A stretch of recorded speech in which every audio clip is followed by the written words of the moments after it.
잘하신다고 칭찬해서 잘하신 분이었어요. 김 씨가 자살하기 일주일 전이었습니다. 1층에서는 입주민으로부터 폭언, 폭행을 당했던 것이 화근이었습니다.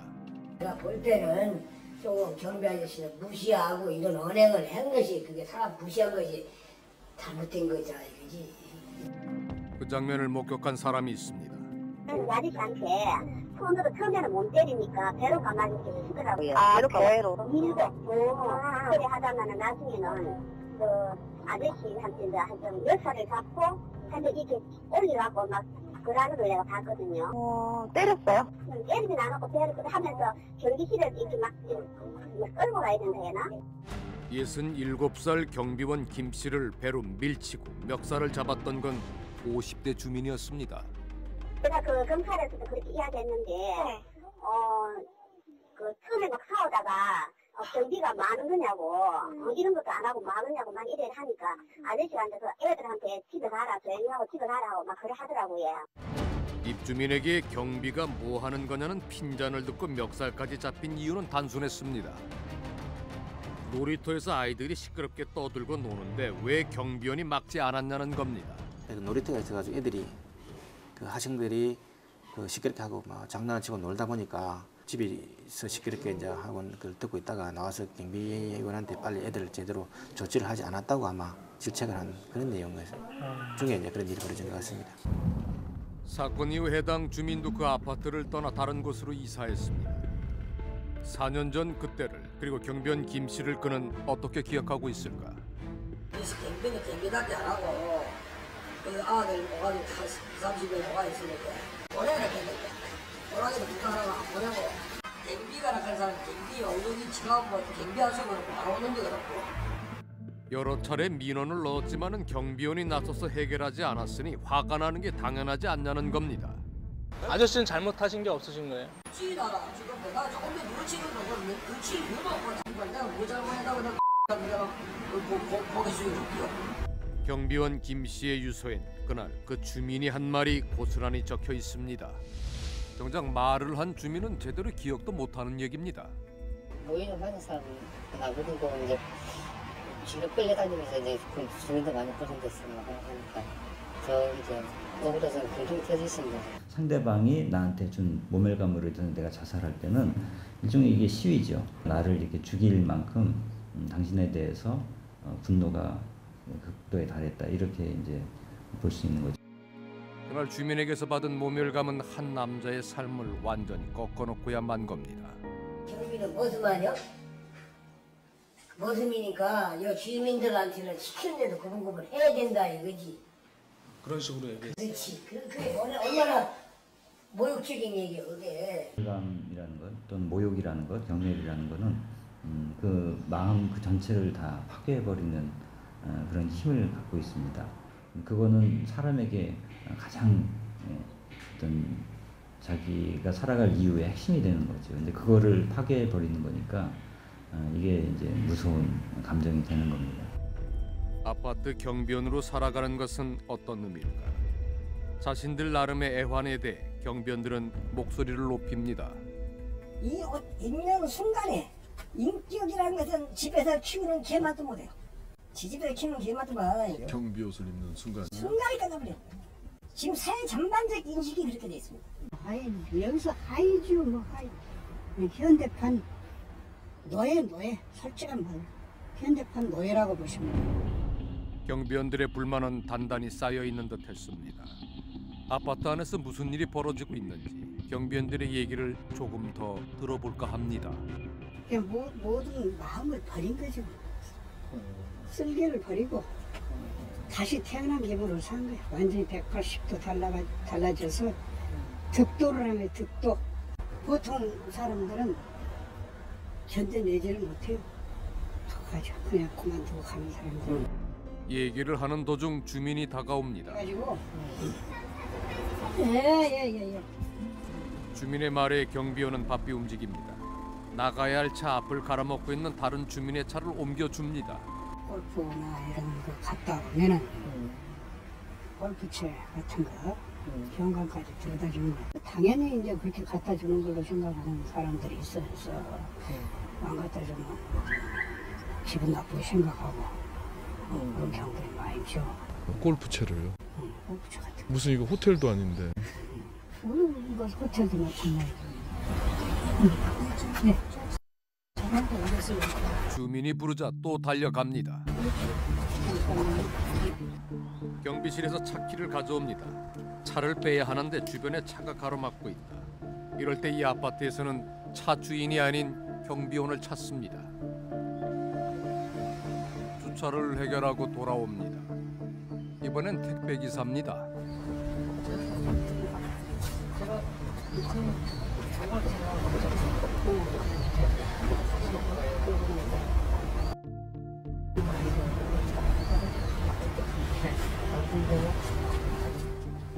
부재 중인 주민들에게 택배를 전달하는 것도 늘상 있는 일입니다. 보시네요. 택배 밥 먹을 시간도 없어요. 아침에 봤을 때. 밥 먹다 말고 몇 번씩 뛰어나가고. 차 키가 지금 몇 대나 됩니까? 100개도 넘어요. 뭐 설악까지. 주민들은 여분의 차 열쇠를 아예 경비실에 맡겨두고 있습니다. 지하 주차장이 없는 이 아파트에서는 경비원의 주요 업무는 주차입니다. 또 다른 입주민이 등장했습니다. 저쪽에만 있어요. 아침 6시 아, 8시. 왼쪽에 몇 번? 6시까지.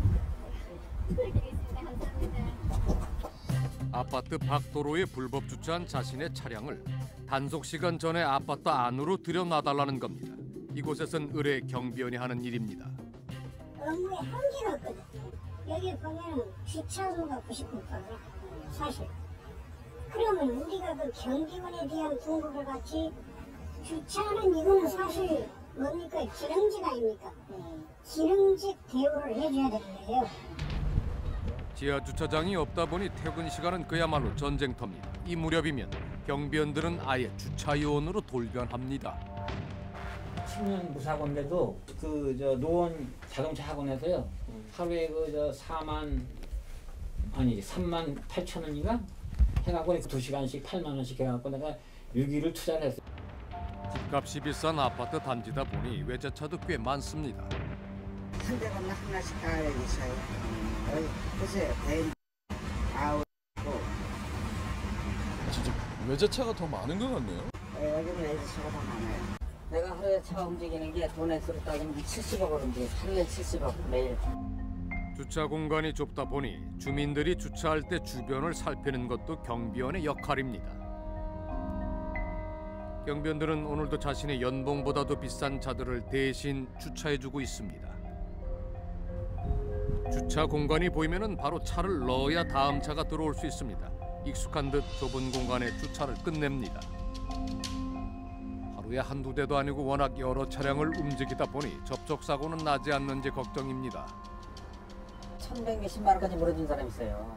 왜냐면 옷을 벗고 나가야 되는데 또 여기서 또 아니면 이제 또 당장 또 가기도 그렇고 왜냐면 임금이 여기서 나니까. 근데 월급에서 10만 원은 지금 그 따로 저금을 하고 있다니까요. 언제 내가 사고 나서 변상할지 모르니까. 여기는 다 외제차다 보니까 접촉만 사고만 나도 그냥 몇십만 원이에요. 몇십만 원이니까. 항변 한 번 못하고 1,000만 원 넘는 차값을 고스란히 물어주는 건 입주민의 민원 때문이라고 했습니다. 경비원에게 주민의 민원은 가장 두려운 일이라고 합니다. 민원 때문에 경비원 박 씨는 예전 일터에서 아픔을 겪었다고 합니다. 근데 이 택배 문제 때문에 이게 발생된 얘기예요. 왜냐면 택배가 그 사과주스야. 그게 이제 한 25일 동안 안 찾아가길래 며칠 그냥 그 분리수거 있는데 그냥 보냈다고. 그걸 보낸 거야. 그랬더니 한 5일 있다 그걸 이 여자가 찾아놓은 거야 나한테. 주인이 찾아가지 않는 택배를 보관하던 중 물이 흘러내려서 버렸는데 얼마 후 택배 주인이 나타나면서 일이 커진 겁니다. 한 달이 됐든 두 달이 됐든 일단 놔둬야 전화번호도 있고 거기가 다 이름도 있는데 보면 금방 얘기를 할 수 있고 다시 택배 아저씨한테 보낼 수도 있는데 이건 말이 안 되잖아. 사과값 2박스값 택배비 5,000원에서 13만 5천 원 받아서 결국 택배를 보관하던 경비원이 물건값을 변상합니다. 이 사건은 사실 보낸 사람이 주소를 잘못 적어 보내면서 시작이 됐습니다. 그 택배 물건 왔을 때 이 호수 자체가 어머니 집이었어요? 우리 집으로 돼 있어요. 돼 있고 고기 내가 먹었어요. 그래 내가 대전 사이인데 전화를 하니까 장모님 아버님 바빠가지고 그럼 보낸 게 없어요. 이래가지고. 이웃 주민은 사과즙 하나를 먹은 후에야 잘못 온 택배라는 걸 알고 경비실로 갖다 줬다는 겁니다. 나는 남 문제 나가지고 겁이 나가지고 경비실 아저씨인데 아저씨 이거가 저기 택배가 우리 그거 아닌데 이거 좀 저기 방금 내가 오늘 일하러 나가고 이렇게 좀 집에 아무도 없는데 누가 찾으러 오고 주세요. 그러니까 아니래요. 이러고 몇 개 놓고 갔거든요. 1차 책임은 배송에 있지만 입주민과의 관계를 위해 경비원은 물건값을 변상했다고 합니다. 하지만 그것으로 문제는 해결되지 않았습니다. 나중에는 화가 나서 아저씨 내보내라고 그랬어요. 도둑놈을 잡으라고 경비를 세워놓지 주민들도 그렇게 훔쳐먹으라고 세워놓는 거 아니에요 경비? 그런 거 아니에요? 목격자가 있었어요? 아니죠. 그건 알 수가 없죠. 근데 먹은 거는 누가 본 거예요? 먹으셨다는 건? 공기 버린 거 본 사람도 있대요. 사과즙. 아 그래요? 근데 그거는 확인할 수가 없고. 경비원이 사과즙을 먹었다는 소문이 돈 겁니다. 화가 난 입주민은 해당 경비원에 해고를 요구했습니다. 얼마나 번쩍이 되는지 알아요. 소장이 날 부르는 거야. 하루에 한 며칠 부르더라고 했더니 아저씨 이 사건 민원이 제기가 되니까 아저씨 딴 데로 가라고 그럼 고맙던지. 결국 경비원 박 씨는 해고 통지서를 받기에 이릅니다. 직접 고용 관계가 있다라면 아마 얘기가 좀 다를 것 같아요. 인원을 줄일까 하더라도 눈에 밟히는 그 아저씨들이 모습들이 있을 텐데. 근데 이제 지금 현재는 대다수가 간접 고용의 형태잖아요. 입주자 대표회의가 관리업체랑 계약을 맺고 관리업체가 경비원과 근로계약을 맺어서 여기에 파견하는 형태로 일을 하고 있단 말이죠. 고용 관계에서 오는 어떤 그런 사용자들도 부담이 있잖아요. 그런 부분들에 대해서 굉장히 자유로워지는 거죠. 해고는 내일이 아니기 때문에. 현재 경비원을 고용할 땐 아파트 입주자 대표회의가 관리업체와 계약을 하면 그 업체에서 경비원과 계약하는 간접 고용 형태가 대부분입니다. 그러니 아파트와 재계약을 위해서라도 업체에서는 주민 민원에 빠르게 대처해야 합니다. 문제가 생기면 바로 경비원을 해고하는 것도 그 이유에서입니다. 아저씨 올라오세요.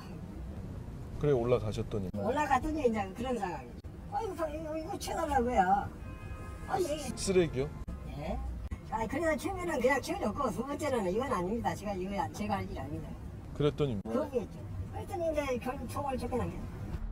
자기 집에서 나온 쓰레기를 버려달라는 걸 거부했다가 다른 동으로 쫓겨난 경우도 있습니다. 전임 경비원들은 매번 해왔던 일이기 때문입니다. 지금부터 30년 동안 해왔더라고요. 나중에 알고 보니까 그게 내가 거부를 하는 거지. 우연히 한 분이 하자면 내가 얼마든지 해줘. 저 인간에 한술 다 떼서 거기서 뭐 주는 거 먹지 마세요. 날짜지는 거 버릴 거 주거든요. 그거 먹으라고. 그 혹시 그 선생님도 받아보신 적 있으세요? 있죠. 명절 지났는데 한 보름 지났는데 예를 들면 무슨 나물 찌꺼기들 주고 그거 먹었냐 안 먹었냐 나 확인합니다. 그래서 버려버리고 먹었다고 해요. 아이고 그만합시다. 한 경비원은 주민들이 먹을 것을 챙겨주면 제일 먼저 유통기한부터 확인한다고 했습니다. 나와 있어요. 이 집에 줬다 그런 거는 그래 통전에 보면 여기가 한 3년 지난 거예요. 주차는 거 그냥 넣는다고 아니고 뭐 가위가 들어요. 여기서 좋다고 하면 그거는 다 시대로 가면 간 거야. 그래서 우리가 그런 걸다 들었지. 우리가 만난 경비원들은 유통기한이 지난 음식을 받아본 경험이 있다고 말했습니다. 그뿐만이 아닙니다. 경비 아저씨 이렇게 불러도 되는 건데 그 경비 뭐 이런 거 아무 말 그냥 풀어 이렇게 하는 경우들이 많아요. 미국에서 박사학위를 받고 한국에 와가지고 엄마가 병원에 계약을 해서 성형외과 나이가 이제 30대 초반이에요. 반말을 하는 것만 당신 환경하고 자기 환경하고 틀리다. 자기는 대학원 미국에서 박사학위를 받아가지고 나 잘났다. 굉장히 인테리어 쪽이고 당신들은 최악급 노예 직종에 있는 경비 아니냐. 한 말을 듣고 불쾌감을